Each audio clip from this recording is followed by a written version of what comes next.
Поскапи авиобилети, нередовни и несигурни летови и туристички аранжмани чии цени ќе се формираат во последен момент. Неизвестност владее во туристичката индустрија пред овогодинешната летна сезона, како глобално, така и кај нас поради конфликтот на Блискиот Исток. Од туристичката индустрија велат, будно ја следат состојбата. Однос на откажување нема, меѓутоа сепак луѓето се скептични во донесувањето на одлука каде и кога би патувале. Сите ја чекаат разврската на целата ситуација.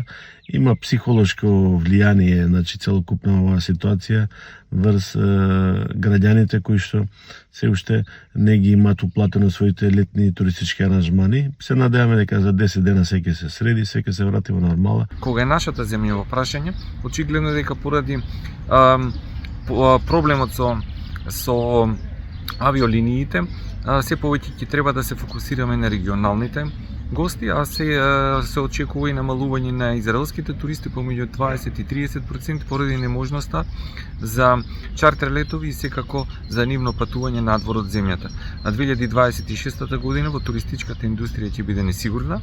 Според Јаневски, кризата на Блискиот Исток во туристичката индустрија според конзервативните сценарија за тој регион во светот ќе има негативно влијание од 60 до 80 милиарди долари, но вели, кога се туристичките текови во прашање, тие не застануваат, туку се пренасочуваат. Од самата криза на Блискиот Исток најголемо позитивно влијание ќе имаат медитеранските земји, односно Европа, а предизвиците околу нафтената криза ќе влијаат со зголемување на авионските билети помеѓу 20 и 40%, нередовни и несигурни распореди за летење, секако и невозможноста на самите туроператори да ги формираат цените долгорочно, односно сите ќе бидат оперативни и ќе се менуваат, па на тој начин и самите туристи до последните моменти нема да знаат цената на самиот аранжман. Според Керим пак неизвестноста е голема, но има надеж дека светот ќе се врати во нормала.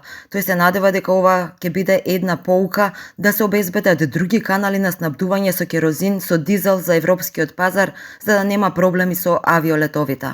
Сите европски туроператори будно ја следат ситуацијата, алармираат дека ако не се среди ситуацијата за 2 до 3 недели ќе нема авионско гориво. Па сега се надеваме дека се ќе се среди, дека ќе се најде оној начин како да се обезбеди керозин и дизел за европскиот пазар, бидејќи нас не е битен европскиот пазар во врска со аранжманите и најавените доаѓања на туристи во Македонија. Инаку поради тензиите на Блискиот Исток, алармот е дека на прагот на летната сезона европските земји се соочуваат со сериозен недостаток на керозин. Се предвидува дека сегашните резерви на повеќето држави ќе бидат исцрпени меѓу втората и третата недела од мај.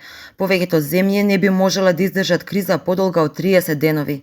Инаку Европа увезува 43% од своите годишни потреби за авионско гориво токму од Персискиот залив.